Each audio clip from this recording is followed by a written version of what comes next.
I would love to know what what comes up for you around menopause and hormonal health. I am in the thick of menopause right now. Yeah.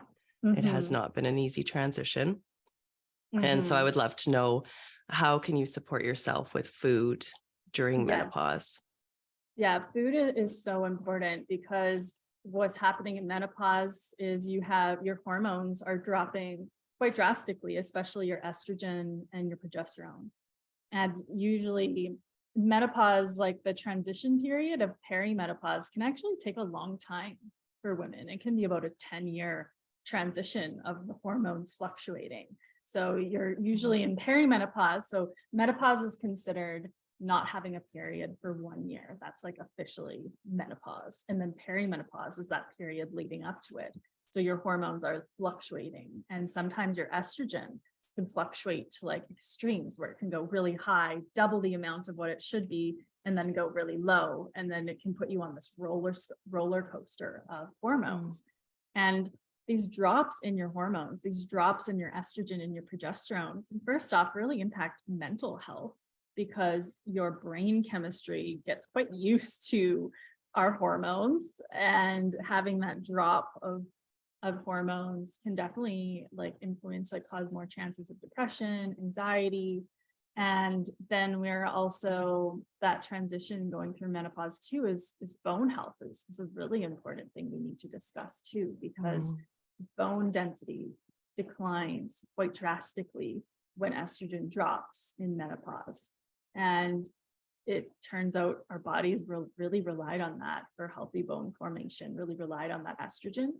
So your body in menopause, nutrition becomes almost more important because when you're getting proper minerals in your diet, it can help prevent the bone loss that can happen in menopause. So I think bone health is really important.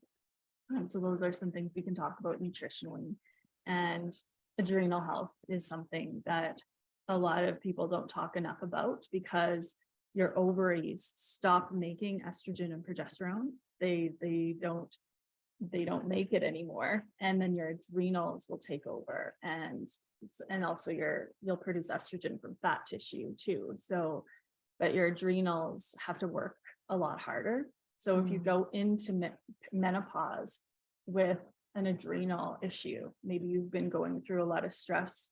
Maybe, for example, a lot of the time what happens in that perimenopause transition is like a lot of things happen at once. So you might have like changes in relationships, having to take care of family members, like sick parents, kids growing up. There's so many different factors too. So we can definitely talk about adrenal health and bone health, and healthy estrogen too is really important. Yeah. Mm-hmm. What does Mm-hmm. estrogen do for us? And what does progesterone do for us? Like, I think progesterone's the happy hormone. Is that true? Mm-hmm. Progesterone is more of the calming hormone. So if your body's responding properly to progesterone, because there's actually some people that don't respond as well to progesterone, but progesterone should have a calming effect, and your body's going to produce it in that second half of your cycle. So progesterone is really important for countering the effects of estrogen.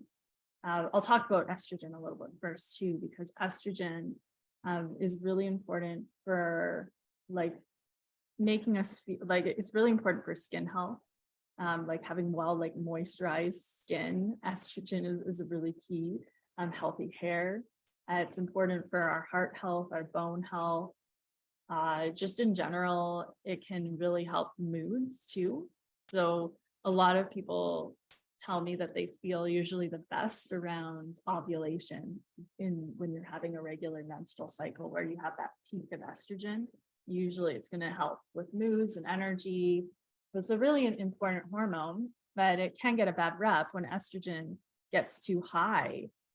Or maybe if you don't make enough progesterone, estrogen can cause problems. So it can increase chances of fibroids, it can increase breast cysts, cause more PMS, cause more like lower energy, like mood swings.